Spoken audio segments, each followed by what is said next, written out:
Assalamualaikum warahmatullahi wabarakatuh. Selamat sejahtera. Apa khabar anda semua? Kita berjumpa lagi di YouTube channel Bedah Gusti, sebuah channel yang akan membedah berbagai kisah kontroversi, juga bintang-bintang Gusti kegemaran dan kekeraman anda. Seperti biasa, sebelum saya mula membedah ini, tolong like, subscribe dan share channel ini supaya setiap kali ada episod baru dikeudarakan, anda tidak akan terlepas untuk mengikutinya. Minggu ini kita nak membedah dan bercerita tentang seorang lagi bintang legenda dan dikenali oleh peminat dulu, kini dan selamanya. Siapa lagi? Seorang bintang yang suka menggegor tadi gelanggang, bukan Montez Ford tetapi bintang legenda The Ultimate Warrior. Jom kita membedah kisah Ultimate Warrior.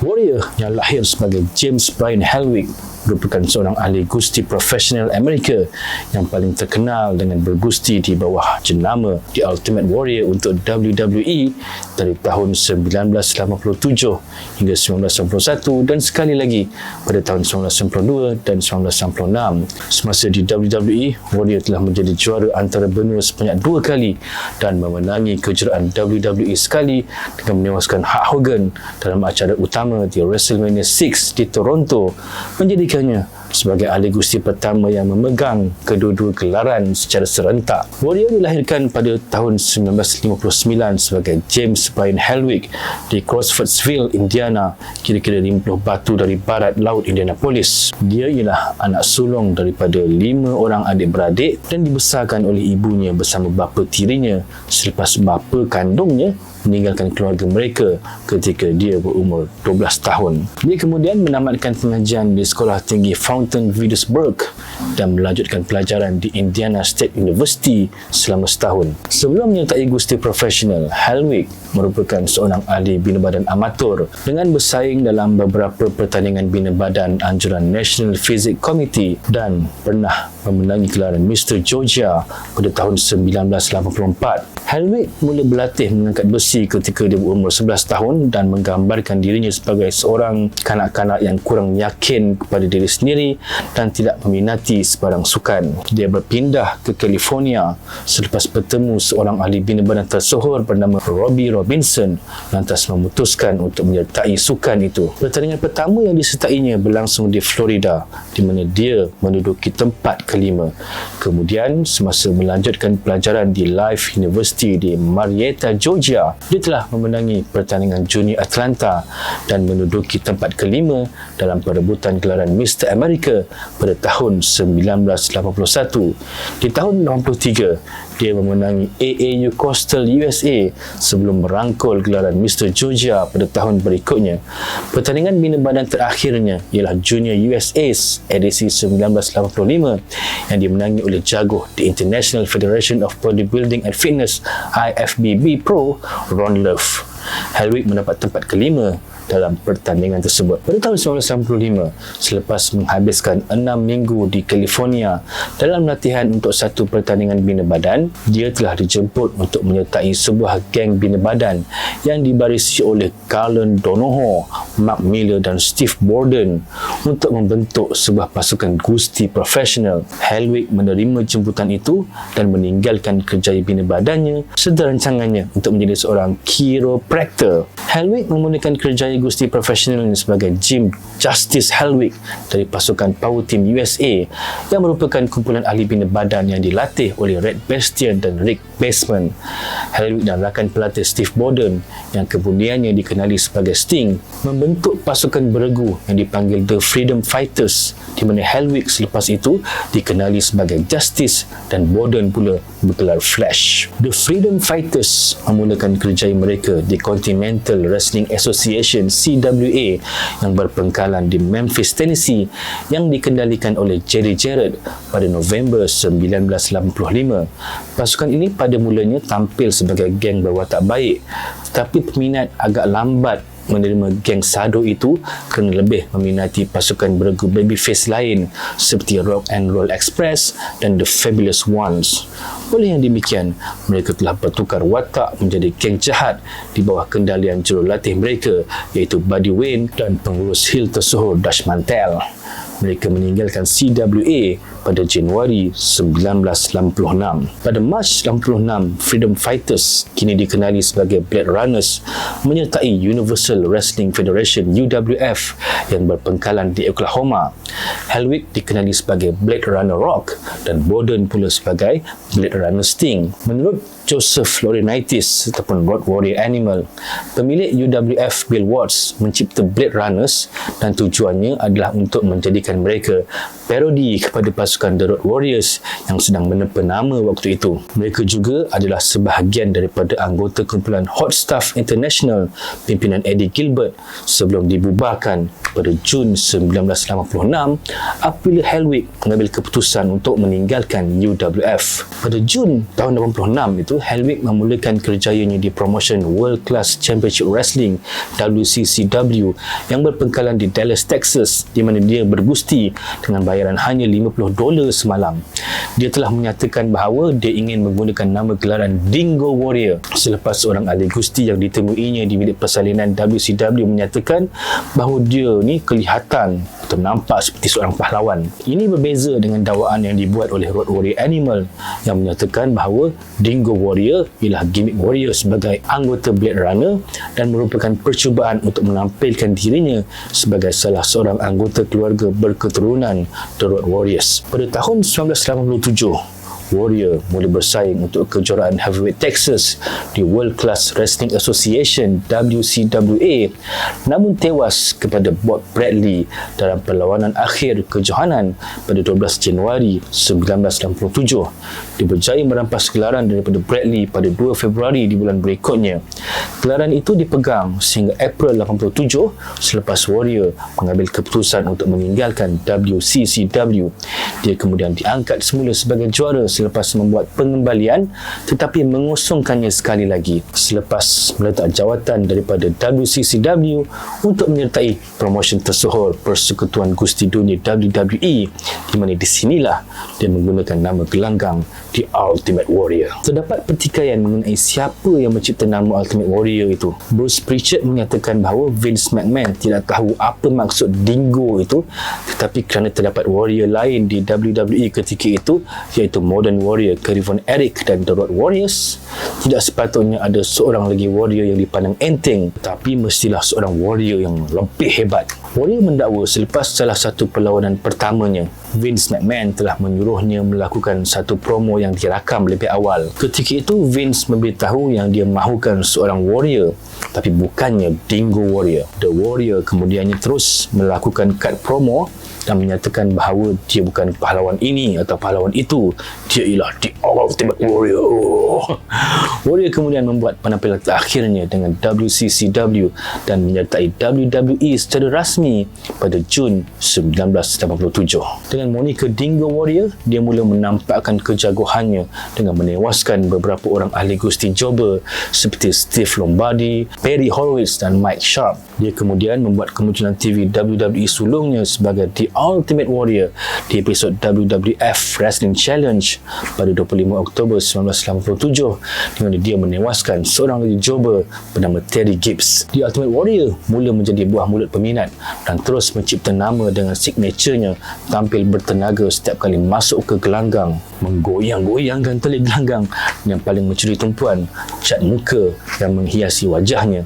Selepas beberapa bulan mengalahkan geng Jobbers, rekod tanpa kalahnya lebur apabila tewas kepada seorang lagi bintang baharu yang juga mempunyai masa depan yang cerah, iaitu Rick Rude pada 28 Disember 1987. Kurang dari setahun selepas debut televisyen WWE-nya, Warrior yang menjadi penggusti kejutan untuk menggantikan Brutus Beefcake yang cedera memenangi kejuaraan antarabbenua dengan mengalahkan Honky Tonk Man dalam perlawanan squash berdurasi 27 saat di acara SummerSlam yang pertama pada 29 Oktober 1988, seterusnya menamatkan dominasi panjang Honky Tonk Man sebagai juara selama 454 hari. Sebagai juara, Warrior kemudian mengemudi pasukan di Survivor Series 88 di mana beliau adalah satu-satunya yang terselamat sebagai sole survivor dengan menindan Outlaw Ron Bass dan Greg Valentine berturut-turut bagi memenangi perlawanan untuk pasukannya. The Warrior menerima lonjakan sebagai calon untuk menggantikan tempat kepada Hulk Hogan yang ketika itu kekal sebagai bintang terbesar Gusti sepanjang tahun 1980-an.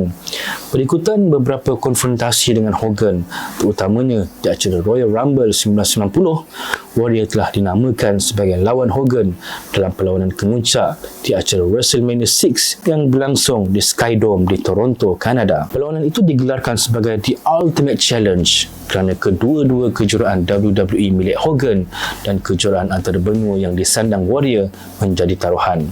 Warrior berjaya menumpaskan Hulk Hogan selepas melancarkan satu Warrior Splash dan menjadi satu-satunya ahli gusti yang berjaya memegang kedua-dua kejuaraan itu secara serentak. Warrior kemudian mengusungkan kejuaraan antarabbenua yang kemudiannya dimenangi oleh Mr. Perfect dalam satu siri kejohanan kerana peraturan WWE ketika itu melarang ahli gustinya daripada memegang kedua-dua gelaran secara serentak. Pada 10 Julai 1991, Warrior telah menghantar surat kepada Vince McMahon meminta dimasukkan klausa baharu dalam kontrak WWE-nya.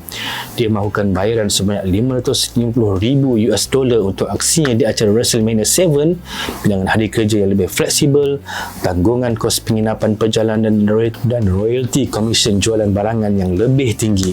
Dia berkata tuntutan bayaran $550,000 itu adalah adil kerana merasakan dirinya setara dengan status bintang utama seperti Hulk Hogan.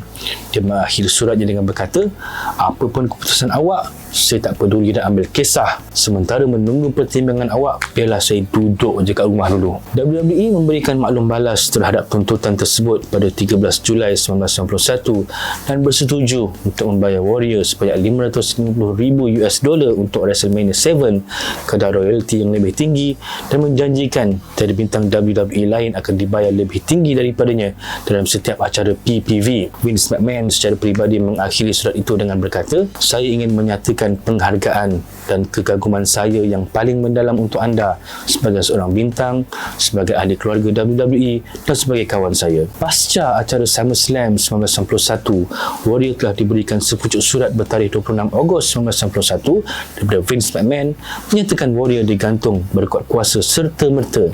Antara lain, Vince McMahon berkata, anda mengancam untuk tidak hadir bekerja sehingga tidak muncul di acara SummerSlam. Saya tak punya pilihan selain menyetujui tuntutan anda yang terlalu tinggi. Ini ialah satu kesalahan yang serius di pihak anda. McMahon kemudian memberi keterangan bahawa satu-satunya sebab syarikat itu bersetuju dengan permintaan Warrior dalam kontrak itu adalah untuk memenuhi tuntutannya buat sementara waktu untuk memastikan Warrior akan bergusti di SummerSlam pada tahun tersebut. Setelah menerima surat itu, Warrior menolak penggantungan dan nekat meninggalkan WWE. Warrior secara rasmi menghantar surat peletakan jawatan kepada WWE pada Oktober 1991. WWE enggan menerima surat itu kerana Warrior masih di bawah kontrak dengan mereka sehingga September 1992. Dengan situasi Hulk Hogan akan berehat seketika dari WWE antara pertengahan 1992 dan awal 1993, McMahon telah menghubungi Warrior untuk menjemputnya kembali. Warrior akhirnya bersetuju dan membuat kemunculan semula di acara WrestleMania 8 dengan muncul menyelamatkan Hulk Hogan daripada menjadi mangsa belasahan Sid Justice dan Papa Shango. Sekembalinya ke WWE, Warrior diberi keistimewaan untuk kawalan kreatif sepenuhnya terhadap karakternya. Tak lama selepas itu, sebuah jalan cerita melibatkan Papa Shango, seorang pawang voodoo, telah menyihir Warrior, menyebabkan Warrior kejang dan muntah teruk. Walaupun Warrior mengatakan dia membenci jalan cerita itu, namun tak mampu untuk untuk berkata tidak. The Warrior kemudian dijadualkan untuk perlawanan bagi merebut kejuaraan WWE menentang juara ketika itu Macho Man Randy Savage di SummerSlam pada Ogos 1992. The Warrior memenangi perlawanan ini secara count out menyebabkan kejuaraan tidak bertukar tangan. Pada November 1992, Warrior dijadualkan untuk berpasangan dengan Randy Savage dalam pasukan yang digelar sebagai The Ultimate Maniacs untuk menghadapi Ric Flair dan Razor Ramon di acara Survivor Series. Beberapa minggu sebelum acara itu, Warrior telah dilepaskan WWE kerana berlaku sedikit pertikaian antara kedua belah pihak dan tempatnya telah digantikan oleh Mr. Perfect. Perancangan asal sekembalinya Warrior pada tahun 1992 adalah untuk memberikan satu lagi peluang kepadanya untuk bergelar juara WWE. Walau bagaimanapun, kepulangannya itu serentak pula dengan siasatan pihak berkuasa yang cuba menyelongkar tentang penyalahgunaan steroid dalam sukan gusti profesional. Warrior diakui merupakan antara salah seorang ahli gusti yang menjadi pengguna tegar steroid sepanjang karier gustinya. Dalam bukunya Sex, Lies and Headlocks, Sean Asell dari ESPN telah mendedahkan bahawa seorang ahli kimia dari Kanada bernama Mauro Di Pasquale telah dilantik pada bulan Jun tahun itu untuk memantau program ujian dadah baharu di WWE dan dikenali sebagai seorang yang tegas dan tidak memberikan sebarang peluang kepada mana-mana penggusti yang kantoi dalam ujian tersebut. Warrior antara salah seorang yang didapati menyalahgunakan steroid dan Vince McMahon pula ketika itu dalam pemantauan rapat pihak berkuasa kerana dituduh membekalkan steroid tidak sah kepada para penggustinya. Nak tak nak, bagi menyelamatkan diri dan syarikatnya, Vince terpaksa melepaskan Warrior sekali lagi. Walau bagaimanapun, dalam satu dokumentari berjudul Warrior, The Ultimate Legend, Vince McMahon mendakwa bahawa Warrior ketika itu sedang bereksperimen dengan hormon pertumbuhan badan yang membawa kepada pelepasannya. Warrior digantung dan kerana tersinggung dengan tindakan McMahon, Warrior meninggalkan WWE pada 21 November 1992. Antara November 1992 sehingga Julai 1995, Warrior boleh dikatakan sebagai separa pencen. Semasa menjauhkan diri dari WWE ketika itu, Warrior telah menubuhkan Warrior University, sebuah sekolah latihan gusti profesional yang berpusat di Scottsdale, Arizona. Warrior akhirnya kembali ke WWE pada 31 Mac 1996 dengan mengalahkan Hunter Hearst Helmsley di WrestleMania 12 dalam tempoh tak sampai 2 minit. Selain Hunter, Warrior juga sempat bersengketa dengan Goldust dan Jerry the King Lawler dalam pengembaliannya kali ini. Warrior kemudian dijadualkan untuk bergandengan dengan Shawn Michaels dan Ahmed Johnson untuk menghadapi Owen Hart, Davey Boy Smith dan Vader di acara In Your House selepas itu. Tetapi sekali lagi WWE terpaksa menambahkan kontrak Warrior kerana beliau sering ponting di beberapa acara house show dan mengambil cuti yang lama kerana mendakwa ingin berkabung dan berduka atas kematian ayahnya ketika itu. Vince McMahon walau bagaimanapun enggan melayan rayuan Warrior kerana mendakwa bahawa Warrior sebenarnya dah 10 tahun dah tak jumpa dengan ayahnya dan sebelum ini tidak mengambil peduli langsung pun tentang ayahnya itu selama ini. Warrior kemudian mempertikaikan dakwaan Vince McMahon itu dan menukar cerita mendakwa bahawa sebab sebenar mengapa dia tidak muncul kerana pelanggaran kontrak oleh McMahon, di mana WWE telah menjual barang dagangan Warrior tanpa memberinya sebarang royalty dan komisen hasil jualan tersebut. Tempat Warrior kemudian digantikan oleh Psycho Sid di acara In Your House 9. Warrior kemudian keluar daripada persaraannya 3 tahun kemudian apabila WCW menentangani Warrior dengan nilai kontrak yang amat lumayan pada bulan Mei 1998. Dia kemudian membentuk gagasan menentang NWO yang dikepalai Hollywood Hulk Hogan bernama One Warrior Nation dan menggunakan akronim OWN sebagai gimmick menentang kebejatan pakatan NWO. Warrior hanya mengambil bahagian dalam 3 perlawanan di WCW. Yang pertama dalam perlawanan War Games di acara WCW Fall Brawl 1998 dan bersaing dengan 8 orang ahli gusti lain untuk mendapat tempat sebagai pencabar utama kejuaraan heavyweight dunia di acara Halloween Havoc bulan berikutnya. Pada episod Nitro bertarikh 12 Oktober 1998, Warrior bekerjasama dengan bekas rakan regunya Sting dan berjaya menumpaskan Hulk Hogan dan Bret Hart secara disqualification. Perlawanan ketiga Warrior pula ialah kekalahannya kepada Hulk Hogan di acara Halloween Havoc yang dianggap oleh banyak pihak sebagai salah satu perlawanan gusti paling teruk yang pernah dipentaskan. Semasa perlawanan berlangsung, Hogan cuba membutakan mata Warrior dengan berbola api namun tidak berjaya. Perlawanan berakhir apabila Horace Hogan memukul curi Warrior dengan kerusi dari belakang, membolehkan Hogan melakukan tindakan pin selajur menewaskan musuh lamanya itu. WCW berusaha untuk memanjangkan lagi konflik persengketaan antara Hogan dan Warrior ini. Namun Warrior mendakwa yang WCW membawanya masuk hanya untuk kalah kepada Hogan, konon-konon sebagai membalas dendam terhadap kekalahan Hogan kepadanya di acara WrestleMania 6 beberapa tahun sebelum itu. Penampilan terakhir Warrior di WCW adalah pada episod Monday Nitro bertarikh 9 November 1998 ketika dia datang untuk menyelamatkan anggota kumpulan The Disciple yang diserang oleh ahli-ahli NWO. Warrior bersara sepenuhnya dari gusti selepas itu. Selepas bersara pada tahun 1998, Warrior hanya bergusti dalam satu perlawanan selepas itu, iaitu pada 25 Jun 2008 menentang Orlando Jordan di Barcelona, Spanyol.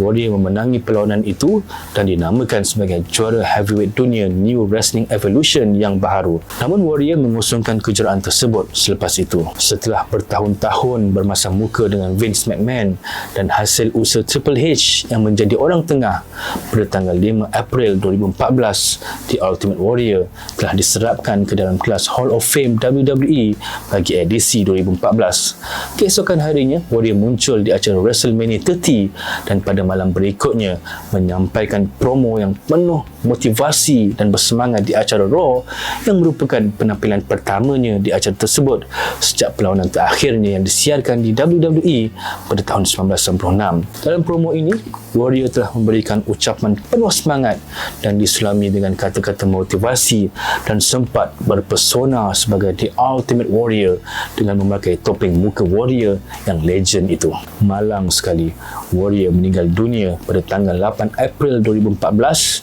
sehari selepas menghadiri acara Raw akibat serangan jantung.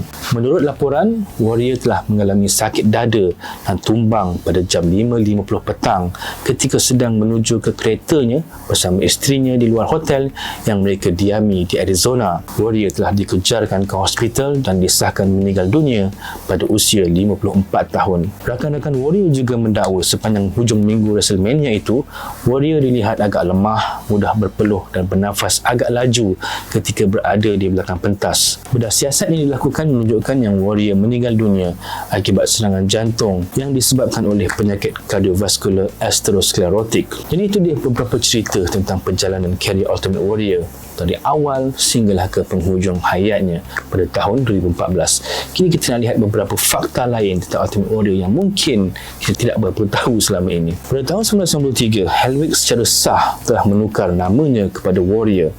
Nama ini kemudian digunakan dalam setiap dokumen rasminya dan sehingga kini anak-anaknya terus menggunakan nama Warrior dalam setiap pertengahan nama mereka. Warrior dan WWE juga terlibat dalam satu siri tuntutan undang-undang di antara tahun 1996 dan 1998 di mana kedua-dua pihak menuntut hak mutlak kepada watak Warrior dan Ultimate Warrior di bawah kontrak dan undang-undang hak cipta.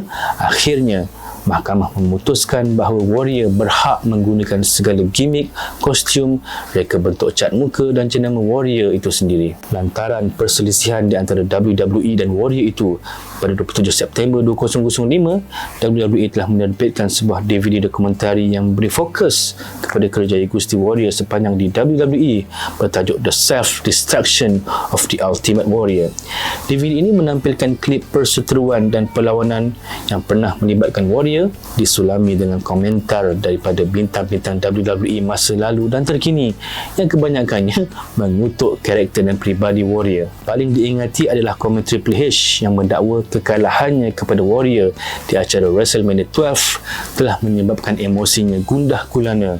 Warrior telah merencatkan momentumnya dan berkata yang Warrior adalah salah seorang individu yang paling tak profesional pernah bekerja dengannya. DVD ini diterbitkan sebagai usaha membalas segala provokasi Warrior terhadap WWE dan telah melemparkan tuduhan tidak berasas kepada syarikat itu. Asalnya, pihak produksi telah meminta Warrior untuk turut sama menjayakan DVD ini, namun ditolak Warrior kerana enggan terlibat dengan sebarang urusan dengan WWE. Jadinya, Dan majoriti cerita dalam DVD ini ialah hal-hal yang buruk sahaja tentang Warrior. Pada Januari 2006, Warrior telah membawa perkara ini ke mahkamah dengan menuduh WWE telah memfitnahnya dalam DVD tersebut. Namun akhirnya mahkamah telah menggugurkan kes tersebut pada 18 September 2009. Kerana itulah semasa dijemput kembali untuk ditampilkan dalam permainan video WWE 2K14 dan kembali menjalinkan hubungan dengan WWE, salah satu syarat yang diletakkan Warrior adalah pihak WWE perlu menerbitkan satu lagi DVD dokumentari